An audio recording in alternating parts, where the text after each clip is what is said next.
Good morning, friends. Talking head, wet hair. You just have to take it as it comes. Just be in your now.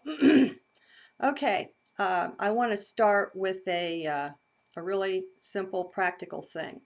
You know how I've been sharing with you about the observation problem in quantum physics, and it certainly bleeds over into all physics, even though in standard science, they prefer not to look at it. They want to say, well, that only applies there, it doesn't apply here. But upon deeper understanding and any kind of heart pondering at all, I mean, we've got quantum entanglement. We know everything is one, and it all fits together once we're not afraid to look and just see what is, as long as we're trying to control it, trying to manipulate it into an understanding that we're comfortable with. Well, we can go on like that infinitely, and that's a choice, and there's nothing wrong with it. But for those who are ready to see things as they are, we're projecting ourselves on the world that we see out there. There is no out there. There is only in here. And all life is a gift to us to show us the self and to help us see and grow deeper and deeper and brighter. That's what's obvious there from the perspective of heart. So come with me into the heart. Take a nice deep breath. And just center in your chest. All right. For some very practical things, there are a lot of photos and images and people with whole websites dedicated to exposing the reptilians among us. Now, that's fine, and that's their right. I don't challenge their right to do that. I just want to shed some perspective on that. And that perspective, let's look at it in terms of the observation problem. So what are these people doing? They're projecting themselves, they're projecting their fear, and they're binding themselves to that which they fear. What you resist persists, and this is just massive resistance to seeing the dark side. Maybe they're reptilians, maybe that's what they're afraid of. Come on, there are good guys and bad guys in every single race. There's not anything that you can point to. You can't say all grasshoppers are bad, all men are good, all children are terrible, all dogs are whatever. Can't be done. That's generalizing, and that's a mind way of trying to take the massiveness of what is and put it into something that it can work with, it can grapple with.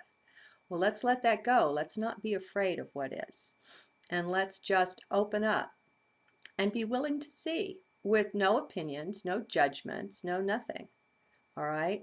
Now, one of the first things, if you take time to look at any of these sites or the, the little videos here and there, if you've got a photographer standing back with a camera at shoulder height, and someone is being interviewed, and of course they're looking into the camera. I mean, the camera's man is probably person is probably behind the interviewer. That's all handled so that we don't see it, and we're not usually conscious of it. But very often you will see reflected in the eyes of the person being interviewed the dark shadow that is the cameraman with his big camera on shoulder. And so it's a little bit in the shape of the Vesica Pisces, of the cat's eye, or what some would call a reptilian eye. There are beings in cosmos that are cat beings. It's not evil to have that kind of an eye. Do you think all cats on the earth are evil? Aren't their eyes similar to that of a serpent? Are serpents evil? I don't think so. There are ascended beings from all the races. You're not evil if you're a reptilian. Let's judge a tree by its fruits, not by the look of it. Okay? Prejudice it has to be in the new age, in the new world, prejudice is a thing of the past. There's no judgment in heart. That's terror, that's fear, and that's the mind way of knowing and looking at things. Now, what I wanted to share with you is that here, I'm going to turn, I have regular lighting in the room. I'm going to show you what I look like under regular lighting. Now, I have a very bright overhead light. It has 4 100-watt bulbs in it, and I have a very bright halogen light. As you see, that's insufficient to give you a good video. My eyes are all in shadow. To my right, I have I'm going to show it to you. I don't know how it's going to do in the camera, but let's see. Here's the back of it, and yeah, the front of it, it's just maybe too bright for the camera. But it's a fluorescent thing, and it's on a stand like so. And I set it to my right, and yet that's still not really a balanced light. On my left side, it's more in shadow. Okay, on my left side, oh, I should have shown it to you with the light off. Okay, on my left side, and I have my laptop on one of those computer desks, you know, the kind where you can angle it and it slips under the chair.